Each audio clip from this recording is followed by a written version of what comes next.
हरे कृष्णा। श्री हरि कहते हैं, गरुड़ पृथ्वी के विवर में सुरक्षित रूप से रहने वाले पातालचारी नृपश्रेष्ठ वसु को तुम मेरी आज्ञा से आकाशचारी बना दो। वेंतानंदन गरुड़ सहसा राजा को उनकी आज्ञा पे पाकर वे वहां घुस गए जहां पर राजा वसु विराजमान थे। सहसा राजा को वहां से ऊपर उठाकर तुरंत आकाश में ले उड़े और उन्हें वहीं छोड़ दिया। उसी क्षण राजा वसु पुनः उपरिचर हो गए। फिर वे नृपश्रेष्ठ सशरीर ब्रह्मलोक में चले गए। कुंती नंदन, इस प्रकार उन महामनस्वी नरेश ने भी देवताओं की आज्ञा से वाचिक अपराध करने के कारण ब्राह्मणों के शाप से अधोगति प्राप्त की थी। फिर उन्होंने केवल पुरुष प्रवर भगवान श्री हरि का सेवन किया, जिससे वे उस शाप से शीघ्र ही छूट गए और ब्रह्मलोक में जा पहुंचे। भीष्म जी कहते हैं, युधिष्ठिर, श्वेतद्वीप के निवासी पुरुष जैसे हैं उनकी स्थिति मैंने तुमसे कह सुनाई। अब देवर्षि नारद जी जिस प्रकार श्वेतद्वीप गए वह भी मैं तुमसे कहता हूँ। इस प्रकार श्री महाभारत शांति पर्व के अंतर्गत मोक्ष धर्म पर्व में नारायण की महिमा का वर्णन विषयक 337वां अध्याय पूर्ण हुआ।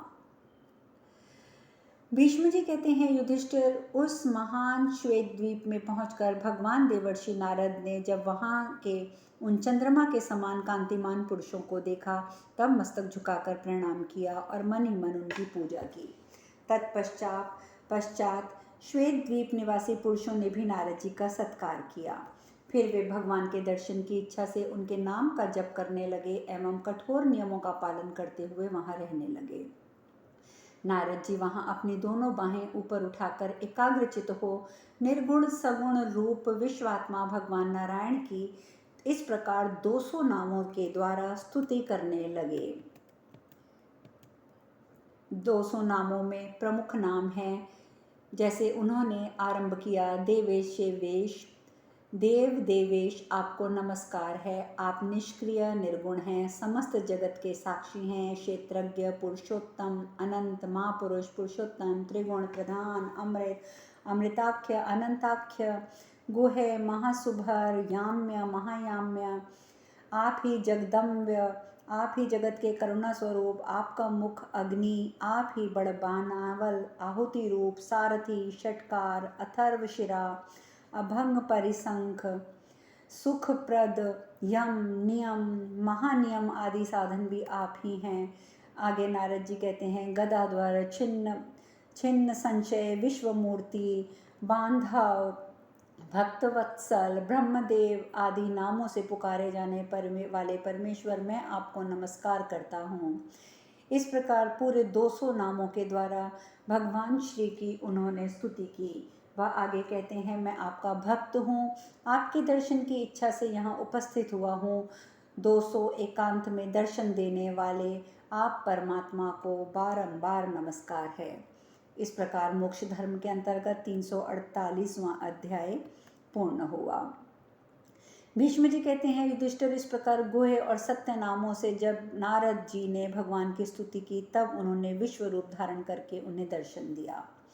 उनका वह स्वरूप कुछ चंद्रमा से भी अधिक निर्मल, कुछ चंद्रमा से भी अधिक विलक्षण था, कुछ अग्नि के समान दे दीप्यमान और कुछ नक्षत्रों के समान ज्वाज्वल्यमान था, कुछ तोते की पांख के समान हरा तो कुछ स्फटिक मणि के समान उज्ज्वल, कहीं से कज्जल राशि के समान काला तो कहीं से सुवर्ण के समान कांतिमान था, कहीं नवांकुरित पल्लव के समान तो कहीं श्वेत वर्ण दिखाई देता था, कहीं सुनहरी आभा दिखाई देती थी और कहीं कहीं वैदुल्य मणि की छटा छिटक रही थी। इस प्रकार वे सनातन भगवान श्री हरि अपने स्वरूप में नाना प्रकार के रंग धारण किए हुए थे। उनके 1000 नेत्र, सैकड़ों हजारों मस्तक, हजारों पैर, हजारों उदर, हजारों हाथ थे। वे अपूर्व कांति से संपन्न थे और कहीं कहीं उनकी आकृति अव्यक्त थी। सबको वश में रखने वाले वे भगवान नारायण हरि एक मुख से तो ओंकार तथा दूसरे उससे संबंध रखने वाली गायत्री का जप करते थे एवं अन्यान्य मुखों से चारों वेदों और उनके आरण्य भाग का गान कर रहे थे। यज्ञों के स्वामी उन भगवान देवेश्वर विष्णु ने उस समय अपने हाथों में यज्ञ वेदी, कमंडलू, चमकीला मणिरत्न, उपाना, कुशा, मृगचर्म, दंड, काष्ठ और प्रज्वलित अग्नि, ये सब वस्तुएं ले रखी थी। उनका दर्शन करने के पश्चात प्रसन्नचित हुए। द्विश्रेष्ठ नारद ने मौन भाव से नतमस्तक हो उन प्रसन्न हुए परमेश्वर की वंदना की। मस्तक झुकाकर चरणों में पड़े हुए नारद जी से देवताओं के आदि करण अविनाशी श्रीहरि ने इस प्रकार कहा। देवर्षि, महर्षि, एक, द्वित और त्रित, ये सब भी मेरे दर्शन की इच्छा से इस स्थान पर आए हुए हैं, किंतु इन्होंने मेरा दर्शन प्राप्त न हो सका। वास्तव में वे मेरे अनन्य भक्त के सिवा और कोई मनुष्य मेरा दर्शन नहीं कर सकता। तुम तो मेरे अन्य भक्तों में श्रेष्ठ हो, इसीलिए तुम्हें मेरा दर्शन हुआ है। विप्रवर, धर्म के घर में जो अवतीर्ण हुए हैं वे नर नारायण आदि चारों भाई मेरे ही स्वरूप हैं। अतः तुम सदा उनका भजन किया करो और जो कार्य प्राप्त हो उसका साधन करो। द्विश्रेष्ठ, मैं अविनाशी विश्वरूप परमेश्वर आज तुम पर प्रसन्न हुआ हूँ, अतः तुम मुझसे जो चाहते हो वो वर मांग लो। नारद जी ने कहा, देव, जब मैंने आप भगवान का दर्शन पा लिया तब मुझे तप, नियम, यम सबका फल तत्काल मिल गया।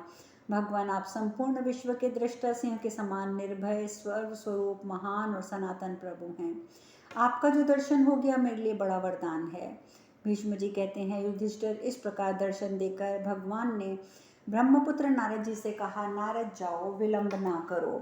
ये इंद्रियां और आहार से शून्य चंद्रमा के समान कांतिमान मेरे भक्तजन एकाग्र भाव से मेरा चिंतन कर सके और इनके ध्यान में किसी प्रकार का विघ्न ना हो, इसके लिए तुम्हें यहाँ से जाना चाहिए। यहाँ निवास करने वाले ये सभी महाभाग सिद्ध हो चुके हैं। ये पहले ही मेरे अनन्य भक्त रहे हैं। ये तमोगुण रजोगुण से मुक्त हैं, अतः निसंदेह ये मुझ में प्रवेश करेंगे।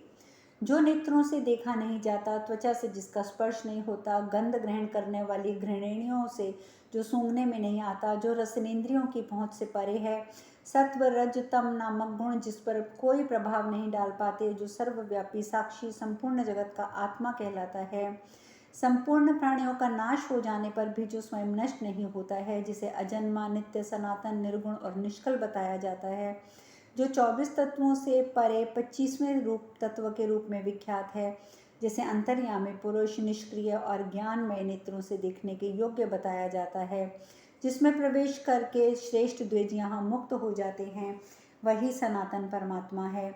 उसी को वसुदेव नाम से जानना चाहिए। नारद, उस परमात्मा देव का महामात्य और महिमा तो देखो, जो शुभाशुभ कर्मों से कभी लिप्त नहीं होता है। सत्व, रज, तम ये तीनों गुण बताए जाते हैं जो संपूर्ण शरीरों में स्थित हैं और विचरते हैं। इन गुणों को क्षेत्रज्ञ स्वयं भोगता है, किंतु इन गुणों के द्वारा वह क्षेत्रज्ञ भोगा नहीं जाता, क्योंकि वह निर्गुण, गुणों का भोक्ता, गुणों का सृष्टा और गुणों से उत्कृष्ट है। देवर्षि, ये संपूर्ण जगत जिस पर प्रतिष्ठित है वह पृथ्वी जल में विलीन हो जाती है, जल का तेज में और तेज का वायु में लय हो जाता है, वायु का आकाश में लय होता है, आकाश मन में विलीन होता है, मन उत्कृष्ट भूत है, वह अव्यक्त प्रकृति में लीन होता है। ब्राह्मण, अव्यक्त का निष्क्रिय पुरुष में लय होता है, उस सनातन पुरुष में उत्कृष्ट कोई दूसरी वस्तु नहीं है। संसार में उस एकमात्र सनातन पुरुष वसुदेव को छोड़कर कोई भी चराचर भूत नित्य नहीं है। महाबली, वासुदेव संपूर्ण भूतों के आत्मा हैं। पृथ्वी, जल, तेज, वायु, आकाश ये 5 महाभूत हैं। वे सब महाभूत एक साथ मिलकर ही शरीर का नाम धारण करते हैं। ब्राह्मण, उस समय अदृश्य भाव से जो शीघ्रगामी चेतन उसमें प्रवेश करता है वही जीवात्मा है। उसका शरीर में प्रवेश करना ही उत्पन्न होना बताया जाता है, वही शरीर को चेष्टाशील बनाता है, वही इसके संचालन में समर्थ है। कहीं भी 5 भूतों के मिलित समुदाय के बिना कोई शरीर नहीं होता। ब्राह्मण, जीव के बिना प्राणवायु चेष्टा नहीं करती, वह जीव ही शेष और भगवान संकर्षण कहा जाता है। जो उसी संकर्षण अथवा जीव से उत्पन्न होकर अपने कर्म के द्वारा सनत्व कुमारत्व अर्थात जीवंत मुक्ति प्राप्त कर लेता है, जिससे समस्त प्राणी लय और क्षय को प्राप्त होते हैं, वह संपूर्ण भूतों का मन ही प्रद्युम्न कहलाता है। उस प्रद्युम्न से जिसकी उत्पत्ति हुई है, तन्मात्रा आदि का कर्ता परम्पर संबंध में महाभूतों के कारण तथा महातत्व का कार्य है। उसी से समस्त चराचर जगत की उत्पत्ति होती है, वही अनिरुद्ध, वही ईशान कहलाता है। वह संपूर्ण कर्मों में व्यक्त होता है। जो भगवान वसुदेव क्षेत्रज्ञ ज्ञाय स्वरूप एवं निर्गुण रूप में जानने योग्य बताए गए हैं, वे ही प्रभावशाली संकर्षण रूप जीवात्मा हैं। संकर्षण से प्रद्युमन का प्रादुर्भाव हुआ है, जो मनोमय कहलाता है। प्रद्युमन से जो अनिरुद्ध प्रकट हुए हैं, वे ही अहंकार और ईश्वर हैं। नारद, मुझसे ही समस्त स्थावर जंगम जगत की उत्पत्ति होती है। शर, अक्षर, असत और सत भी मुझसे ही प्रकट होता है। यहाँ जो मेरे भक्त हैं वे मुझ में प्रवेश करके मुक्त होते हैं। मैं ही 25वें तत्व निष्क्रिय पुरुष रूप में जानने के योग्य हूँ। मैं निर्गुण, निष्कल, द्वंद्वों से अतीत, परिग्रह से शून्य। तुम ऐसा न समझ लेना कि ये रूपवान है इसलिए दिखाई देते हैं, क्योंकि मैं इच्छा करते ही एक ही क्षण में अदृश्य हो सकता हूँ, क्योंकि मैं संपूर्ण जगत का ईश्वर हूँ। मैं ही संपूर्ण जगत का गुरु हूँ। नारद, तुम जो मुझे देख रहे हो, इस रूप में मैंने माया रची है। अब मुझे संपूर्ण प्राणियों से गुणों से युक्त ना जानो। मैंने अपने वासुदेव, संकर्षण आदि 4 स्वरूपों का तुम्हें भली भांति वर्णन किया है। मैं ही जीव नाम से प्रसिद्ध हूँ, मुझ में ही जीव की स्थिति है, परंतु तुम्हारे मन में ऐसा विचार नहीं उठना चाहिए कि मैंने जीव को देखा है। ब्राह्मण, मैं सर्वव्यापी समस्त प्राणी समुदाय का अंतरात्मा हूँ। संपूर्ण भूत समुदाय और शरीरों के नष्ट हो जाने पर भी मेरा नाश नहीं होता है। मुने, ये महाभाग श्वेत द्वीप निवासी सिद्ध हैं। ये पहले मेरे अनन्य भक्त रहे हैं। ये तमोगुण और रजोगुण से मुक्त हो गए हैं, इसीलिए मेरे भीतर प्रवेश करते हैं। जो संपूर्ण जगत के आदि चतुर्मुख अवर्चनीय स्वरूप हिरण्यगर्भ एवं सनातन देवता हैं, वे ब्रह्मा मेरे बहुत से कार्यों का चिंतन करने वाले हैं। मेरे क्रोधवश ललाट से मेरे ही रुद्रद्वीप का प्रकाट्य हुआ है। देखो, ये 11वां रुद्र मेरे दाहिने भाग में विराजमान है। इसी प्रकार मेरे बाएं भाग में 12 आदित्य विराजमान हैं। अग्रभाग में सूर्यश्रेष्ठ और 8 वसु विद्यमान हैं। इन सबको प्रत्यक्ष देखो। मेरे पृष्ठभाग में दृष्टिपात करो, जहाँ नासत्य और दस्त्र ये दोनों दैव वेद अश्वनी कुमार स्थित हैं। इनके सिवा मेरे विभिन्न अंगों में समस्त प्रजापति, सप्तऋषियों, संपूर्ण वेदों, सैकड़ों यज्ञों, औषधियों, अमृत को भी देखो। तप तथा नाना प्रकार के यम नियम भी यहाँ मूर्तिमान हैं। 8 प्रकार के ऐश्वर्य भी यहाँ एक ही जगह साकार रूप में प्रकट हैं, इन्हें देखो। श्री लक्ष्मी, कीर्ति, पर्वतों सहित पृथ्वी और वेद माता सरस्वती भी मेरे भीतर विराजमान है। उन सबका दर्शन करो। नारद, ये नक्षत्रों में श्रेष्ठ आकाशचारी एवं ध्रुव दिखाई देते हैं, इनकी ओर भी दृष्टिपात करो। साधु शिरोमणि, बादल, समुद्र, सरोवर, सरिताओं को भी मेरे भीतर मूर्तिमान देख लो। चारों प्रकार के पितृगण भी सशरीर प्रकट हैं, इनका भी दर्शन कर लो। मेरे शरीर में स्थित हुए मूर्ति रहित इन तीनों गुणों को भी मूर्तिमान देख लो। मुने, देव कार्य से ही पितृकार्य बढ़कर है। एकमात्र मैं ही देवताओं और पितरों का भी पिता हूँ। मैं ही हयग्रीव का रूप धारण करके समुद्र में वायव्य कोण की ओर रहता हूँ और विधि पूर्वक हवन किए हुए हव्य और श्रद्धा पूर्वक समर्पित किए हुए कव्य का भी मैं पान करता हूँ। पूर्व काल में मेरे द्वारा उत्पन्न किए गए ब्रह्मा ने स्वयं ही मुझ यज्ञ पुरुष का यजन किया था। इससे प्रसन्न होकर मैंने उन्हें उत्तम वरदान दिया था। वे वरदान इस प्रकार हैं। ब्राह्मण, तुम प्रत्येक कल्प के आदि में मेरे पुत्र के रूप में उत्पन्न होगे। तुम्हें लोकाध्यक्ष का पद प्राप्त होगा। तुम्हारा प्रायवाची नाम होगा अहंकार कर्ता। तुम्हारी बांधी हुई मर्यादा का कोई उल्लंघन नहीं करेगा। ब्राह्मण, तुम वर चाहने वाले साधकों को वर देने में समर्थ होगे। कठोर व्रत का पालन करने वाले महाभाग तपोवन, तुम देवताओं, असुरों, ऋषियों, पितरों और नाना प्रकार के प्राणियों के सदा ही उपासनीय होगे। ब्राह्मण, जब मैं देवताओं का कार्य सिद्ध करने के लिए अवतार धारण करूंगा, उन दिनों तुम मुझ पर शासन करना और पुत्र की भांति मुझे प्रत्येक कार्य में नियुक्त करना। नारद, अमित तेजस्वी ब्रह्मा को ये तथा और भी बहुत से सुंदर वर देकर मैं प्रसन्नतापूर्वक निवृत्ति परायण हो गया। समस्त कर्मों के से उपरत हो जाना ही परम निवृत्ति है, अतः जो निवृत्ति को प्राप्त हो गया वह सभी अंगों से सुखी होकर विचरण करेगा। सांख्य शास्त्र के सिद्धांत का निश्चय करने वाले आचार्य गण मुझे ही विद्या की सहायता से युक्त सूर्यमंडल में स्थित और समाहित चित्त कपिल कहते हैं। वेद में जिनकी स्तुति की गई है वे भगवान हिरण्यगर्भ मेरे ही स्वरूप हैं। ब्राह्मण, योगी लोग जिसमें रमण करते हैं वह योग शास्त्र प्रसिद्ध पुरुष प्रवर ईश्वर भी मैं ही हूँ। इस समय मैं सनातन परमात्मा की अव्यक्त रूप धारणा करके आकाश में स्थित हूँ।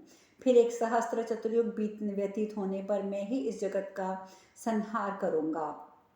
उस समय संपूर्ण चराचर प्राणियों को अपने में लीन करके मैं अकेला ही अपनी विद्या शक्ति के साथ सूने संसार में विहार करूँगा। तदनंतर सृष्टि का समय आने पर फिर उस विद्या शक्ति के ही द्वारा संसार के सारे चराचर प्राणियों की सृष्टि करूँगा।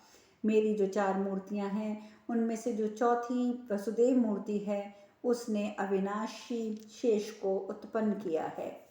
उस शेष को ही संकर्षण कहा गया है। संकर्षण ने प्रद्युम्न को प्रकट किया है और प्रद्युम्न से अनिरुद्ध का अब आविर्भाव हुआ है। वह सब मैं ही हूँ। बारंबार उत्पन्न होने वाला ये सृष्टि विस्तार मेरा ही है। मेरी अनिरुद्ध मूर्ति ब्रह्मा उत्पन्न हुए हैं। उनका प्राकट्य मेरे नाभि कमल से हुआ है।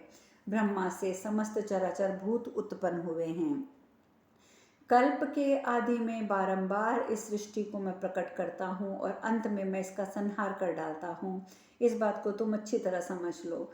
जैसे आकाश से सूर्य का उदय होता है और आकाश में ही वह अस्त होता है, वे उदय अस्त के क्रम साथ चलते रहते हैं, उसी प्रकार मुझसे ही जगत की उत्पत्ति होती है। मुझसे ही उसमें लय होता है। ये सृष्टि और संहार का क्रम यूं ही चलता रहता है। जैसे अमित तेजस्वी काल सूर्य के सदृश होने पर पुनः बलपूर्वक उन्हें दृष्टि पथ में ला देता है, उसी प्रकार मैं भी समस्त प्राणियों के हित के लिए इस पृथ्वी को समुद्र के जल से बलपूर्वक ऊपर लाता हूँ। भीष्म जी कहते हैं, युधिष्ठिर, तदंतर नारद जी ने भगवान जनार्दन से पूछा, महाप्रभु, किन किन स्वरूपों में आपका दर्शन करना चाहिए या स्मरण करना चाहिए? श्री भगवान बोले, नारद मुनि, तुम मेरे अवतारों के नाम सुनो। मत्स्य, कूर्म, वराह, नरसिंह, वामन, परशुराम, श्री राम, बलराम, श्री कृष्ण और कल्कि, ये 10 अवतार हैं। पहले मैं मत्स्य रूप में प्रकट होऊंगा, फिर समस्त प्रजा को निर्भय अवस्था में स्थापित करूंगा, महासागर में डूबते हुए लोकों और वेदों की रक्षा करूंगा। वत्स मेरा दूसरा अवतार होगा कूर्म कच्छप। उस समय मैं हेमकूट पर्वत के समान कच्छप रूप धारण करूंगा। जब देवता अमृत के लिए क्षीर सागर का मंथन करेंगे, तब मैं अपनी पीठ पर मंदराचल को धारण करूंगा, जिससे सारे अंग प्राणियों से भरे हुए हैं और जो समुद्र से घिरी हुई है। वही ये पृथ्वी जब भारी भार से दबकर घोर महासागर में निमग्न हो जाएगी, उस समय मैं वराह रूप धारण करके इसे पुनः अपने स्थान पर ला दूंगा। उसी समय बल के घमंड में भरे हुए हिरण्याक्ष नामक दैत्य का वध भी कर डालूंगा। तदंतर देवताओं के कार्य के लिए नरसिंह रूप धारण करके यज्ञनाशक दितिनंदन हिरण्यकश्यपु का संहार कर डालूंगा। विरोचन के एक बलवान पुत्र होगा जो महासुर बलि के नाम से विख्यात होगा। उसे देवता, असुर, राक्षसों सहित संपूर्ण लोक भी नहीं मार सकेंगे। वह इंद्र के राज्य को भी भ्रष्ट कर देगा। जब वह त्रिलोकी का अपहरण कर लेगा और शचीपति इंद्र युद्ध में पीठ दिखाकर भाग जाएंगे, उस समय मैं कश्यप जी के अंश और अदिति के गर्भ से 12वां आदित्य वामन बनकर प्रकट होऊंगा। द्विश्रेष्ठ, उस समय सब लोग मेरी स्तुति करेंगे और मैं जटाधारी ब्रह्मचारी के रूप में बलि की यज्ञ मंडप में जाकर उसके उस यज्ञ की भूरी भूरी प्रशंसा करूंगा, जिससे बलि प्रसन्न होगा। और जब वह कहेगा कि ब्रह्मचारी ब्राह्मण, बताओ क्या चाहते हो, उस समय मैं वर की याचना करूंगा और 3 पग भूमि मांग लूंगा। वह अपने मंत्रियों के मना करने पर भी मुझ पर प्रसन्न होने के कारण वह मुझे दे देगा। जो ही संकल्प का जल मेरे हाथ पर आएगा, त्यों ही 3 पगों से त्रिलोकी को नापकर उसका सारा अमित तेजस्वी इंद्र को समर्पित कर दूंगा। नारद, इस प्रकार मैं संपूर्ण देवताओं को अपने अपने स्थानों पर पुनः स्थापित करूंगा। साथ ही संपूर्ण देवताओं के लिए अवध्य श्रेष्ठ दानव बलि का भी पाताल तक निवासी उसको बना दूंगा। फिर त्रेता युग में भृगुकुलभूषण परशुराम के रूप में प्रकट होऊंगा। सेना और सवारियों से संपन्न क्षत्रिय कुल का संहार कर डालूंगा। तदंतर जब त्रेता और द्वापर की संध्या उपस्थित होगी, उस समय मैं जगतपति दशरथ नंदन राम के रूप में अवतार लूंगा। त्रित नामक मुनि के साथ विश्वासघात करने के कारण एकत और द्वितीय 2 प्रजाति के पुत्र ऋषि विरूप वानर योनि को प्राप्त होंगे। उन दोनों वंश में जो वनवासी वानर जन्म लेंगे, वे महाबली महापराक्रमी इंद्र के तुल्य पराक्रम करने में समर्थ होंगे। ब्राह्मण, वे देव कार्य की सिद्धि में मेरे लिए सहायक होंगे तदंतर मैं पुलत्य कुलंगार भयंकर राक्षस राज रावण को, जो समस्त जगत के लिए भयावह होगा, उसके गणों सहित मार डालूंगा। फिर द्वापर और कली की संधि का समय बीतने पर कंस का वध करने के लिए मथुरा में मेरा अवतार होगा।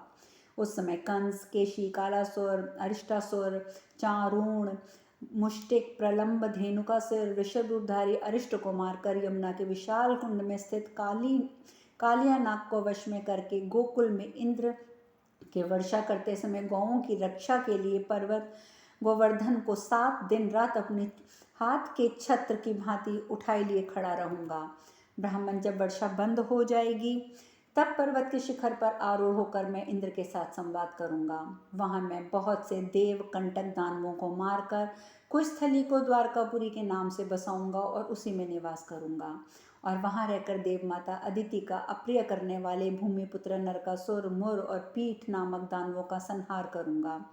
नाना प्रकार के धन धान्य से संपन्न जो ज्योतिषापुर नामक रमणीय नगर है, वहां दानवराज नरक का वध करके उसका सारा वैभव कुशस्थली में पहुंचा दूंगा। गिरगिट की योनि में पड़े हुए राजा नृप का भी उद्धार करूंगा। उसी अवतार में अपने पौत्र अनिरुद्ध के निमित्त बाणासुर की राजधानी शोणितपुर में जाकर वहां की असुर सेना का संहार करूंगा। बाणासुर का प्रिय और हित चाहने वाले विश्व वंदित देवता भगवान शंकर और कार्तिकेय भी जब मेरे साथ युद्ध के लिए आएंगे तो मैं उन्हें पराजित करूंगा। तदंतर सहस्त्र भुजा सुशोभित बलिपुत्र बाणासुर को पराजित करके शाल्व में 100 विमान में रहने वाले समस्त योद्धाओं का भी मैं नाश कर डालूंगा। द्विजोत्तम गर्गाचार्य के तेज से उत्पन्न होकर शक्तिशाली बना हुआ काल यवन नामक विख्यात असुर होगा, उसका वध भी मेरे द्वारा ही संभव होगा। अब शेष कथा कल। हरे कृष्णा।